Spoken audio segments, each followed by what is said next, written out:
բասկետբոլի ֆեդերացիայի հետ, հիմա բասկետբոլի ակադեմիա ենք սարքում, նախագծման բաներ ենք անում, իրանք ինչ են առաջարկում։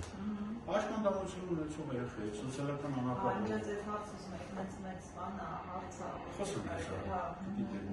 իրանք առաջարկեցին, մենք կառուցում ենք համայնքի հողի վրա, դուք երկարաժամկետով տալիս եք մեզ, մենք երեխեքի համար բասկետբոլը զարգացնում ենք։ Ասենք կողմենք, եկեք, հիմա մարդիկ նախագիծ են անում, նախագծում են, այդ պրոցեսի մեջ են ու ստացվեց։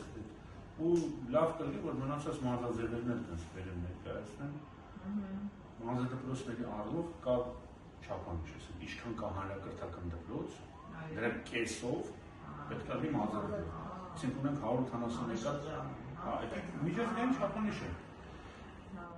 Ունենք 171 մարզադպրոց, պետք է ունենանք 90 հատ հանրակրթական դպրոց, ունենանք 90 հատ մարզադպրոց։ Այսինքն մենք 36, որից 13-ը շախմատ։